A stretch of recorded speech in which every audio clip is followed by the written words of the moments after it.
Suster, saudara-saudari yang terkasih dalam Kristus, kita bersama-sama telah merayakan peristiwa yang amat mulia ini, malam yang amat agung, malam Paskah. Kita bersama berjaga-jaga bersama Yesus yang bangkit. Kalau kita melihat bersama, kapan Yesus bangkit, malam ini atau besok pagi? Ini malam berjaga. Besok pagi. Jadi bangkitnya itu besok pagi. Jadi dikatakan dalam liturgi ini adalah malam tirakatan, berjaga-jaga bersama Yesus yang bangkit. Kalau melihat dari sisi waktu, itu pagi-pagi buta, maka malam tirakatan itu harusnya tengah malam. Tapi biasa tengah malam kita sudah tidur. Yesus bangkit, kita tidur. Jadi kita diajak bersama untuk bersama Yesus menyambut keselamatan yang dijanjikan Allah, yaitu dengan kebangkitan putranya, yaitu kebangkitan Tuhan kita Yesus Kristus. Kalau kita melihat bersama dalam seluruh liturgi Pekan Suci, mulai dari Minggu Palma, Kamis Putih, kemarin Jumat Agung, dan hari ini, itu adalah rangkaian persiapan untuk merayakan yang puncaknya ialah besok pada Misa Paskah. Lalu mengapa pada malam Paskah itu gereja menerima banyak baptisan baru? Karena dengan bangkit bersama Yesus, kita percaya pada malam ini, di malam tirakatan ini, keselamatan itu sudah hadir. Karena dengan hadirnya keselamatan itu, maka banyak anggota-anggota baru yang kemudian masuk ke dalam gereja yang sudah dipersiapkan dengan sungguh. Ya, kita juga ada beberapa calon-calon baptis, tetapi saya tidak minta untuk dibaptis malam ini. Karena apa? Tempatnya di hall. Kalau baptis saya cari tempat yang lebih bagus sedikit di gereja. Jadi saya tunda pembaptisannya, sekaligus juga mempersiapkan diri. Tidak usah buru-buru baptis, percaya dulu baru dibaptis. Buru-buru baptis sampai situ murtad atau tidak percaya, lebih bahaya lagi. Jadi persiapkan diri dulu dengan matang.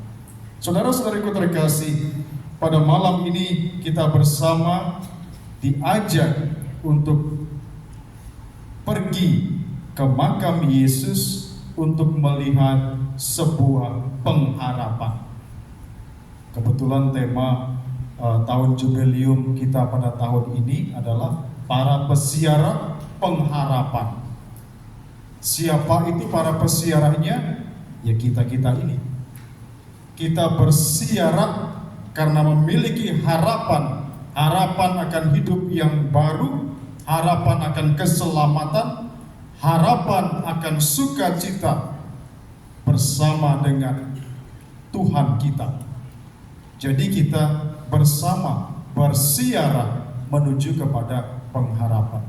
Tetapi kalau kita lihat bacaan Injil yang baru saja dibacakan, rupanya para murid tidak memiliki harapan. Mengapa demikian? Mereka sudah putus asa. Mereka mengikuti Yesus, berharap Yesus sebagai seorang Mesias memberikan sesuatu yang luar biasa, yang wah bagi mereka. Ternyata mati di salib. Hilanglah harapanku. Itu seperti lagu. Jadi para murid begitu juga mereka, hilanglah harapanku. Tetapi sebenarnya Yesus mau menunjukkan pada peristiwa malam ini, engkau harus memiliki pengharapan supaya engkau bisa selamat. Saya teringat suatu film diambil dari kisah nyata yang terjadi di satu daerah di Afrika, saya lupa, tentang William Kamkwamba. Itu orang yang pintar. Sebenarnya anak ini bertumbuh dari keluarga yang sederhana, orang tuanya petani, tetapi terjadi kelaparan di tempatnya, bencana kemarau, sehingga mereka kesulitan untuk mendapatkan makanan. Lalu karena persediaan menipis, maka dia diminta oleh ayahnya untuk berhenti sekolah. Tapi sebenarnya dia sangat cerdas. Lalu dia berpikir, kalau begini terus, ini kampung saya bisa mati. Dia berpikir bagaimana caranya supaya bisa melanjutkan untuk bisa bercocok tanam, untuk bisa menghasilkan makanan dari ladang mereka. Akhirnya dia mencoba untuk membuat generator dari kincir angin. Tetapi apa? Orang tuanya tidak percaya. Jadi ada banyak pergolakan, tetapi yang selalu menguatkan ialah ibunya. Ibunya selalu yakin bahwa anaknya ini tidak hanya sekedar main-main, tetapi dia memikirkan sungguh-sungguh tentang bagaimana menyelamatkan kampungnya. Lalu kemudian ibunya menguatkan ayahnya, dan kemudian perlahan-lahan ayahnya juga mulai yakin dan percaya bahwa dia ini tidak sekedar omong kosong. Ya, kalau tadi dalam bacaan dikatakan para rasul berpikir bahwa perempuan-perempuan ini hanya omong kosong, tetapi ayah dari William ini berusaha, lalu menolong dia. Akhirnya membeli perlengkapan, bahkan mengorbankan simpanan uang yang sudah semakin menipis untuk kemudian membeli perlengkapan itu, yang mau membuat kincir angin. Lalu ketika sudah dinaikkan, akhirnya berhasil. Dan ketika itu berhasil, seluruh kampung itu menjadikan dia sebagai pengharapan mereka, dan juga menjadikan dia sebagai contoh bagi orang-orang lain yang diminta untuk berpikir tentang keselamatan, bukan hanya 1-2 orang, tetapi seluruh kampung itu. Dan dia menjadi seperti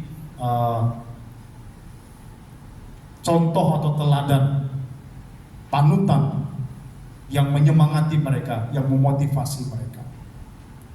Apa yang sebenarnya mau saya sampaikan ialah kisah ini menunjukkan pentingnya suatu pengharapan. Kalau kita tidak punya pengharapan, maka kita akan mati sia-sia.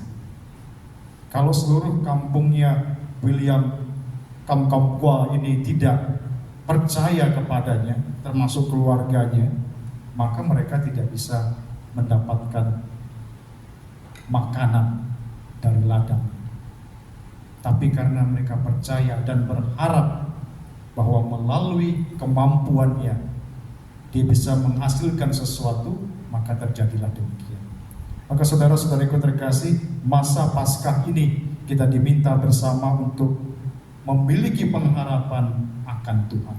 Kita ini adalah para pesiara pengharapan. Tumbuhkanlah harapan dalam keluarga kita, tumbuhkanlah harapan dalam setiap tindakan pikiran kita, agar apa yang kita buat itu menghasilkan yang baik, bukan hanya untuk diri kita sendiri, tetapi juga untuk keselamatan orang-orang lain di sekitar kita. Semoga Kristus yang bangkit pada malam ini juga mengajak kita bersama untuk bangkit dari kekurangan kelemahan kita dan bersama melangkah menuju kepada hidup yang lebih baik, karena dengan kebangkitan Kristus yang memberikan kedamaian, ketentraman, dan juga sukacita dalam hidup kita. Tuhan memberkati.